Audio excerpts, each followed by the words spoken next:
when you're actually like learning to edit and you're diving into a video that you're actually delivering to the camera, how much of that is scripted versus it's me just riffing on an idea? I think everyone is different on this front. What I've found is, for me, time that I save, I'm like, I can talk all day, right?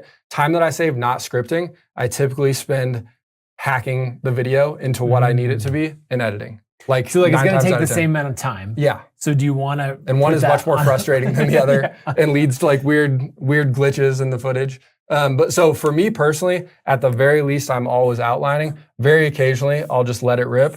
And everyone is different on this front, but I never recommend diving right in and just talking. The thing that most people don't get is basic stuff like turns of phrase, the way that you connect 2 points. It's really easy to get really, really repetitive on these things. And when we shorten that down to like a fairly concise video that's like 20 to 60 seconds long, that kind of stuff jumps off the page, and it also wastes a truckload of valuable time. And that's, for me personally, that's the biggest value I get out of scripting, is making sure that I'm not, again, connecting phrases with the same thing over and over again, and just wasting my words. Because you don't have words, you don't have seconds to waste in short form. What's the target length that we're going for? Or is it not about length and it's just about like density and speed to value? Yeah, like the word I use is efficiency, right? And that's very important for hooks, which we'll get to. But word efficiency is the basis of short form. Why it's so good, why people love it, why it's popular, and why it's an opportunity is because you have an opportunity to pack into a very small package a bunch of value, entertainment, whatever it may be. An analogy I like to use is you get on YouTube and go search for like how to screw in a light bulb, right? You hit play on that video, and it's like, hey, I'm Colin.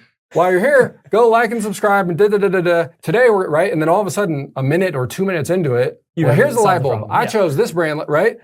You do that exact same search on TikTok, and it's like, it's a 12-second video, right? So you do this, boom, you're done, right? And that's the whole deal, right? That's why the kids these days are searching and using TikTok like a search engine instead of Google, is because it's not full of SEO fodder and like long drawn out intros. Right, like there's no longer a benefit. One of my favorite ways to get really efficient with content and speaking in this way is called the Accordion Method. And it's from the guys over at Ultra Speaking. And what they do, I've seen them do this live a bunch, is they say, okay, pick a topic that you could riff on, right? It might be golf, it might be software design, whatever the topic is, and teach me something in 2 minutes. Start a timer, go. As they run through it, it's like, great, you did the 2 minutes. Okay, now do it in 1 minute and teach me the essence of it. Shorten it down. Okay, now do it in 30 seconds or 15 seconds. And you're like, okay, I can't, and you shorten it down, and they're like, amazing. Now let's go a little longer again. Now you're allowed to have the 45 seconds or the minute.